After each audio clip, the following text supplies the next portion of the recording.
Party के behalf पर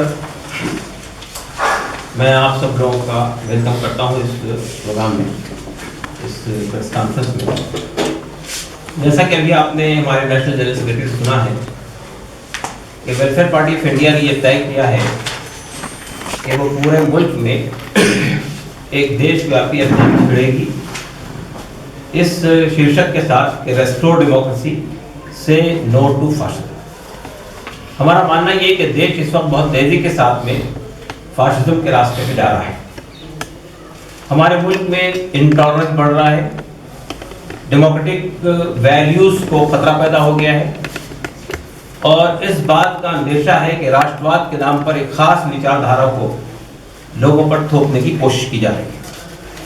ये देश जो एक multi religious, multi linguistic, multi cultural society है, उसमें किसी एक विचारधारा, किसी एक कल्चर और फिर किसी एक रिलीजियस थिंकिंग को थोपने की कोशिश इस देश की जो डाइवर्सिटी है, इस देश का जो प्रिज्म है, उसको खत्म कर दें। फिर इसी के साथ साथ हम ये देख रहे हैं कि जिस तेजी के साथ में इंटॉलरेंस बढ़ रहा है, हमारे देश के दलित, हमारे देश के आदिवासी, हमारे देश का मुसलमान, हमारे देश के दीगर अल्पसंख्यक के लोग एक सफोकेशन का माहौल समझ रहे हैं और उन्हें ये लग रहा है कि उनकी जान, माल, इज्जत, आबरू कोई चीज़ इस देश में अब महफूज नहीं रही है।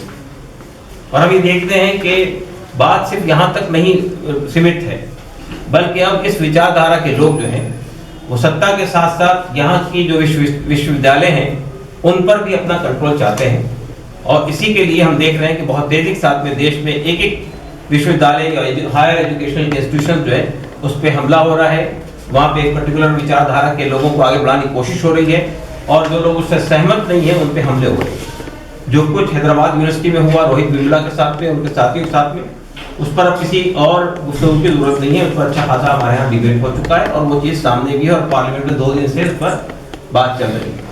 फिर हम देखते हैं कि यहाँ पर कहीं कभी बीफ बैंक के नाम पर, कभी घर वापसी के नाम पर, कभी लव जहाज के नाम पर ये सिलसिला चल रहा था इंटॉलरेंस का। और जो लोग आपसे सहमत नहीं है आप उनको खत्म कर देने की कोशिश करें और लॉ एंड ऑर्डर की सिचुएशन बहुत तेजी से खराब होती जा रही है। अब देख रहे हैं हम कि जो देश का जहाँ पे न्याय प्रणाली, जहाँ न्याय होता है, न्याय मंदिर है, जहाँ पर जुडिशरी है, जुडिशरी भी अब महफूज नहीं है। वहाँ भी जो लोग बीजेपी की विचारधारा से सहमत है वो काले कोर्ट के अंदर लोगों पे हमले करते हैं और उस पर पुलिस साइलेंट इंस्पेक्टर की तरह उनको देखते रहती है, उसको कोई कुछ कार्रवाई नहीं होती। यहाँ तक कि हमारे उच्च न्यायालय को उसमें इंटरवीन करना पड़ता है, इंतजार करना पड़ता है। हम ये देख रहे हैं कि JNU में जो कुछ हुआ, जवाहरलाल नेहरू यूनिवर्सिटी में, हमारे नज़दीक वो एक छोटा सा इवेंट था, एक विश्वविद्यालय की 4 दीवारी तक सीमित था। अगर पुलिस और केंद्रीय सरकार यूनिवर्सिटी की कमेटी की रिपोर्ट आने का इंतजार करती और उसके बाद कोई कार्रवाई करती तो कोई बहुत बड़ा बवाल नहीं होता। लेकिन एक छोटे से इवेंट को मिसहैंडल किया गया, कंप्लीटली आउट ऑफ प्रोपोर्शन को ब्लो किया गया और पूरे देश ही में नहीं बल्कि अंतर्राष्ट्रीय स्तर पर जो है इसकी गूंज सुनाई दे रही है और हर जगह से लोग आवाज उठा रहे हैं। तकरीबन 40 विश्वविद्यालय के अंदर JNU के मसले को उठाए गए।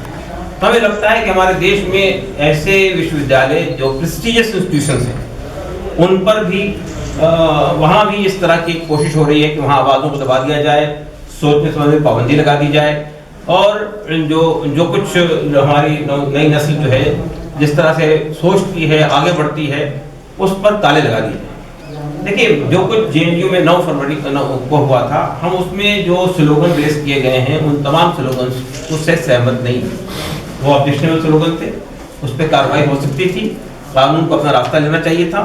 लेकिन उस पर जिस तरह से मीडिया ट्रायल हुआ, जिस तरह से 1 या 2 चैनल ने एक विलिफिकेशन की कैंपेन चलाई, कैरेक्टर असेसिनेशन की कोशिश की, जिस तरह से वो खुद ही आरोप तय किए, खुद ही उस पर जो है मीडिया ट्रायल किया, खुद ही जो है चार्जशीट तैयार की और खुद ही जजमेंट दे दिया, तो फिर जुडिशरी की क्या जरूरत है, न्यायालय की क्या जरूरत है अगर मीडिया ही को सब कुछ तय करना है। और हमारे आप जानते हैं कि लॉ का ये एस्टैब्लिश्ड फैक्ट है, नॉर्म है, उसूल है कि a person is innocent unless he is convicted by the court of law, unless he is found guilty by the court of law। लेकिन हमारा मीडिया इस बात के लिए तैयार नहीं है कि अदालत कोई फैसला दे, उससे पहले ही वो अपना फैसला सुना देता है। और फिर बात सिर्फ यहाँ तक नहीं है कि मीडिया ट्रायल हो रहा है, बल्कि अब ये बात भी स्पष्ट तौर पर सामने आ गई है कि वीडियो फुटेज के अंदर भी हेराफेरी की गई। डॉक्टर्स वीडियोस को दिखाए गए, डॉक्टर वीडियो दिखाकर जो है लोगों को मिसलीड करने की कोशिश की गई। तो मीडिया क्या गवर्नमेंट का स्पोक्स पर्सन बन गया है? मीडिया क्या एजेंसीज का स्पोक्स पर्सन बन गया है कि जो मीडिया एजेंसीज कह दे या कहीं से कोई चीज मिल जाए उसको बगैर किसी यानी उसको देखे बगैर, उसको उसकी ऑथेंटिसिटी को चेक किए बगैर जो है उसको वायर कर देना, उसको आगे बढ़ा देना और पूरे देश के माहौल को खराब करने की जो कोशिश की गई है, ये हाईली डिप्लोरेबल है। हम समझते हैं कि पूरे देश के अंदर एक अशांति के माहौल पैदा किया गया। फिर एक बात हमें इस मौके पे ये भी कहना चाहते हैं कि 1.5 साल पहले मोदी सरकार सत्ता में आई थी, सबका साथ सबका विकास के नारे के साथ, डेवलपमेंट की बात लेकर, करोड़ों नौजवानों को जो है रोजगार देने की बात लेकर। लेकिन 1.5 साल के अंदर इस सरकार ने अपनी केतली उतार दी है और हम ये देख रहे हैं कि अब वो मुद्दे मैदान में आ रहे हैं जो उसकी विचारधारा से मुंसलिक है। न तो देश का विकास हो रहा है, न जॉब दिए जा रहे हैं, हमारा देश का युवक जो है वो मायूसी के शिकार हो जा रहे हैं और ये जो देश के युवकों में जो अशांति फैल रही है, अब उसको डाइवर्ट करने के लिए नॉन इश्यूज को इश्यूज बनाने की कोशिश किया है। 2 दिन से देखिए पार्लियामेंट बहस हो रही है, लेकिन जो असल मुद्दे हैं देश के सामने, महंगाई बढ़ रही है, देश में जो है निवेश नहीं आ रहा है, देश की अर्थव्यवस्था जो है बिल्कुल छिरमरा गई है, इन पर कोई गुफ्तगू नहीं हो रही है, इन पर कोई बहस नहीं हो रही है। बजट को कैसे ऐसे बनाया जाए कि यहाँ की महंगाई खत्म हो सके, देश की अर्थव्यवस्था को लड़खड़ाने से रोका जा सके, जो रुपया जो गिर रहा है डॉलर के मुकाबले में उसको रोका जा सके, इस पर कोई बहस नहीं हो रही है। आप देख रहे हैं किन इशू पर बहस हो रही है, राष्ट्रवाद की बहस हो रही है। क्या राष्ट्रवाद की बहस की जरूरत है इस वक्त? हमारे देश के में क्या राष्ट्रवाद का मुद्दा सेटल नहीं हो चुका है? लेकिन अब जो है क्योंकि एक खास विचारधारा को ही राष्ट्रवाद कहा जाने लगा है, इसलिए सब चीजें पैदा हो रही हैं। अभी आप जानते हैं कि इमरजेंसी में एक स्लोगन ये लगाया गया था कि Indira is India, India is Indira. अब जाए अब उसको रिप्लेस किया जा रहा है, Modi is India, India is Modi. अभी रिसेंटली जो है अलीगढ़ के एमपी ने जो बात कही है कि अलीगढ़ विश्वविद्यालय के अंदर अगर मोदी का विरोध होता है, अगर मोदी गवर्नमेंट का विरोध होता है, बीजेपी का विरोध होता है, संघ परिवार का विरोध होता है, तो ये देश विरोध की बात होगी। इसका मतलब यह है कि आपने जो बात इमरजेंसी में कही गई थी, India is Indira, Indira is India, उसको ही दूसरे चोर दरवाजे से आप लाने की कोशिश कर रहे हैं। तो ये बात जब ये कहा जाता है कि जो लोग मोदी से सहमत है वो रामजादे हैं और जो उनसे सहमत नहीं वो हरामजादे हैं, तो ये वोकैबुलरी, ये जबान जो इस्तेमाल की जा रही है देश के अंदर, ये जो इंटॉलरेंस पैदा हो रहा है, बहुत ज्यादा हम समझते हैं कि चिंता का विषय है। और पार्टी ने यह तय किया है कि हम पूरे देशव्यापी अभियान चलाकर देश के नागरिकों को, देश के बुद्धिजीवियों को, देश के सोचने समझने वालों के दिलों को झंझोड़ेंगे कि वक्त आ गया है कि इस जैसे खड़े हों और देश को एक बार फिर से गुलाम बनने से हम रोकने की कोशिश करें। जो आज़ादी हमने अपने बड़ी बड़ी कुर्बानियां देके हासिल की है, हमारा जो संविधान है उसने जिस तरह के डेमोक्रेटिक राइट्स दिए हैं, अब ये तमाम चीजें पर जो है क्वेश्चन मार्क खड़ा किया जा रहा है। अब सब चीजों को खत्म करने की कोशिश की जा रही है। इन हालात में समझते हैं कि अब वक्त आ गया है कि देश के इंसाफ पसंद लोगों को, देश के अमन और शांति चाहने वाले लोगों को आगे बढ़ना चाहिए और ऐसा ही देश के साथ खिलवाड़ करने से रोकने की कोशिश करनी चाहिए। इसीलिए हम वेलफेयर पार्टी के प्लेटफॉर्म से, वेलफेयर पार्टी जो इस वक्त में 10 राज्यों में काम कर रही है और वो इस बात की कोशिश करेगी कि देश के लोगों के सामने जाए, जनता के सामने जाए और इस विषय पर हम चाहते हैं कि सीरियस डिबेट होना चाहिए कि साहब देश के सामने इस वक्त इश्यूज क्या हैं, चाहे दलितों की क्या डिस्क्रिमिनेशन का मसला हो, चाहे माइनॉरिटीज का प्रोसिक्यूशन हो, चाहे ट्राइबल्स के इश्यूज हो, चाहे महंगाई का मुद्दा हो, चाहे अर्थव्यवस्था के चिरमुराने का मुद्दा हो, चाहे बाहर के निवेश का मुद्दा हो, ये वो इश्यूज हैं जिस पर सरकार को ट्रांसपेरेंटली बात करनी चाहिए, अपनी चीजों को सामने रखना चाहिए। लेकिन सिर्फ बाहर के देशों के दौरे करने से देश की अर्थव्यवस्था बेहतर नहीं होगी। आपको ये देखना चाहिए कि पिछले 1.5 साल के अंदर देश की अर्थव्यवस्था कहां से कहां पहुंच गई है।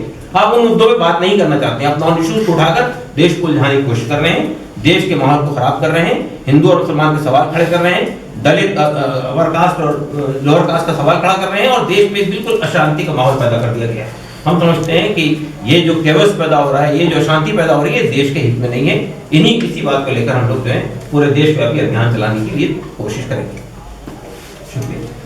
कोई सवाल अगर आपके ध्यान में होगा। आपने कहा कि वीडियो डॉक्टर चलाए गए टीवी चैनलों की ओर से, किस आधार पे आप कह रहे हैं कि वो डॉक्टर थे? जो वीडियो डॉक्टर चलाए गए इसके लिए हमें खुद कहने की जरूरत नहीं है। खुद मीडिया ने एक चैनल ने चलाए, उस दूसरे चैनल ने उसका पोल खोल दिया।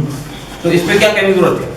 ये तो बहुत वाज़ेह है कि डॉक्टर्स वीडियो थे, किनारे कोई लगा रहा है, किसी को दिखा जा रहा है, कोई आदमी तकरीर कर रहा है, उसके पीछे दूसरा नक्शा लगा दिया गया है। तो ये तो अब चीजें खुल गई हैं, इस पे कुछ कहने की जरूरत नहीं है। और अब तो ये इन्वेस्टिगेशन का इशू है कि इसे इन्वेस्टिगेशन करना चाहिए। और मैं सरकार से ये मुतालबा करूंगा कि देश को जो हाईजेक किया था हमारे मीडिया ने चंद दिन के लिए, खासतौर से हमारे चंद न्यूज चैनल ने, और गलत सलत खबरें दिखाई थी, उसके खिलाफ कार्रवाई होनी चाहिए। ऐसा नहीं है मीडिया को ये लाइसेंस दे दिया गया तो वो किसी की जिंदगी के साथ खिलवाड़ करे, किसी को की इज्जत के साथ खिलवाड़ करे, किसी को देश विरोधी कह दे। मुझे देश विरोधी कहा गया, किस बुनियाद पे देश विरोधी कहा गया? मुझे कौन सी बुनियाद पे देश विरोधी कहने की? मेरे खिलाफ कौन सा चार्ज है? एक भी केस नहीं थ्रू आउट मेरी लाइफ के ऊपर, मेरे ऊपर में मुझे देश विरोधी कहा जा रहा है, आप ही चैनल के जरिए से कहा जा रहा है। ये कैंपेन आप सबसे पहले कहाँ शुरू करेंगे सर? करेंगे नेशन वाइड शुरू करेंगे तो किस फॉर्म में होगा?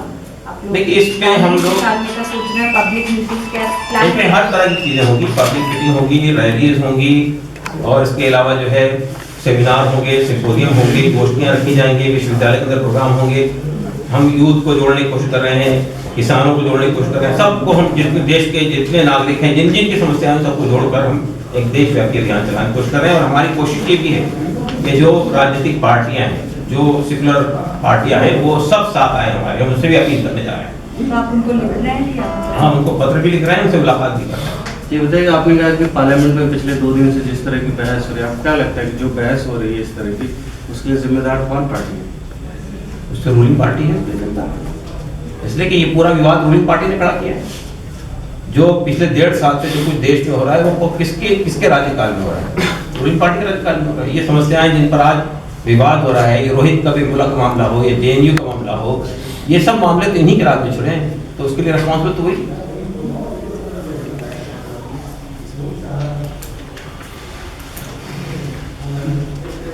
ये जो कैंपेन है इसके लिए सपोर्ट बोल्स्टर करने के लिए आप JNU भी जाएंगे? जैसे आप कह रहे हैं कि सेमिनार्स होंगे, सिम्पोजियम्स होंगे, तो दिल्ली में क्या आपने सोचा है कि इसको आप JNU से शुरू करेंगे? JNU का इशू नहीं है। हमारी कोशिश ये कि जितने आज का नौजवान युवक है जो सबसे ज़्यादा प्रभावित है इस सूरत से, हम पूरे युवा वर्ग को इसके साथ जोड़ने की कोशिश करेंगे। तो देश के जितने विश्वविद्यालय हैं, जितने एजुकेशन इंस्टीट्यूशन हैं, सबके साथ हम संपर्क करने की कोशिश कर रहे हैं। स्टूडेंट्स यूनियन के साथ बात कर रहे हैं, स्टूडेंट्स की जो ऑर्गेनाइजेशन है उनसे बात कर रहे हैं।